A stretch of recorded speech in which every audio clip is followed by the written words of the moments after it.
जय श्री विष्णु हरि। बैसाख मास की कथा, अध्याय 8। प्राचीन समय की बात है।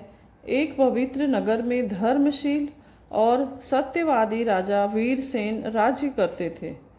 उनकी प्रजा सुखी थी, क्योंकि राजा स्वयं धर्म का पालन करते थे और दूसरों को भी प्रेरित करते थे। बैसाख मास का समय था। पवित्रता, दान और पुण्य का महीना था। इस मास में स्नान, व्रत, जप और दान का विशेष महत्व माना जाता है। राजा वीरसेन प्रतिदिन प्रातः ब्रह्म मुहूर्त में उठकर नदी में स्नान करते, भगवान विष्णु की पूजा करते और ब्राह्मणों तथा गरीबों को दान देते। उनकी यह दिनचर्या पूरे राज्य के लिए आदर्श बन चुकी थी। लेकिन उसी नगर में एक व्यक्ति रहता था जिसका नाम था मदन। वह अत्यंत लोभी, क्रूर और अधार्मिक था। वह न तो किसी की सहायता करता था और न ही धर्म कर्म में विश्वास रखता था।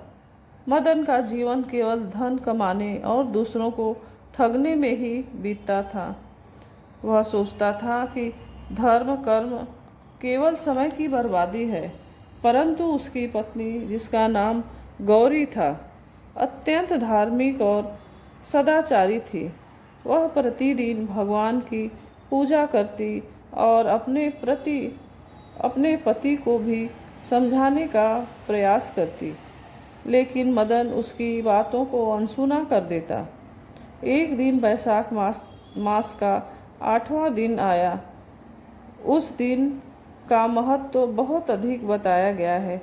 कहा जाता है कि इस दिन किया गया स्नान और दान मनुष्य के सभी पापों को नष्ट कर देता है।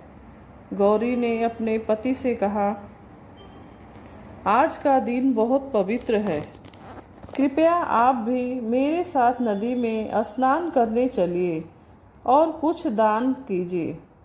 मदन हंस पड़ा और बोला, यह सब व्यर्थ की बातें हैं, मुझे इन सब बातों में कोई विश्वास नहीं। लेकिन गौरी ने हार नहीं मानी। उसने विनम्रता से फिर कहा, यदि आप मेरे लिए इतना भी नहीं कर सकते तो कम से कम आज के दिन किसी गरीब को भोजन ही करा दीजिए। पत्नी के आग्रह को देखकर मदन ने अनमने मन से सहमति दे दी। उसने सोचा कि एक दिन का काम है, कर देता हूँ। वह गौरी के साथ नदी किनारे गया, लेकिन उसने स्नान नहीं किया। किनारे पर बैठकर वह लोगों को देखता रहा। तभी उसकी नज़र एक वृद्ध ब्राह्मण पर पड़ी, जो अत्यंत कमज़ोर और भूखा लग रहा था।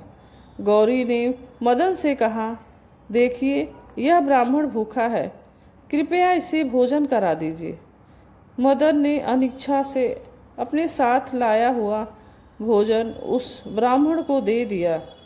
ब्राह्मण ने भोजन ग्रहण किया और मदन को आशीर्वाद देते हुए कहा, तुम्हारे इस छोटे से कार्य से तुम्हारे अनेक पाप नष्ट हो जाएंगे।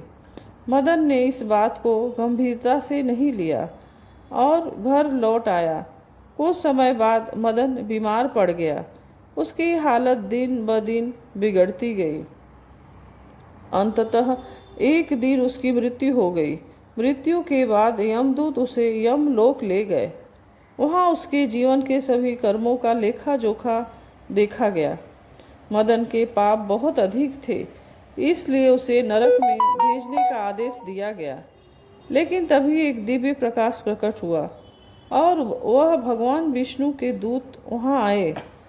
उन्होंने कहा, मदन ने बैसाख मास के अष्टम दिन एक भूखे ब्राह्मण को भोजन कराया था। उस पुण्य के कारण इसके सभी पाप नष्ट हो गए हैं। इसे नरक में नहीं बल्कि स्वर्ग में स्थान मिलना चाहिए। यमराज ने भी इस बात को स्वीकार किया और मदन को स्वर्ग भेज दिया गया। वहाँ उसे सुख और शांति प्राप्त हुई। इस घटना के बाद जब गौरी को यह पता चला तो उसने भगवान का धन्यवाद किया और भी अधिक श्रद्धा से धर्म कर्म करने लगी। उसने अपने जीवन को सेवा और भक्ति में समर्पित कर दिया। यह कथा हमें सिखाती है कि वैशाख मास विशेष रूप से पुण्य देने वाला होता है। इस मास में किया गया छोटा सा भी शुभ कार्य मनुष्य के जीवन को बदल सकता है, चाहे व्यक्ति कितना भी पापी क्यों न हो। यदि वह सच्चे मन से एक भी अच्छा कार्य करता है तो भगवान उसे क्षमा कर देते हैं।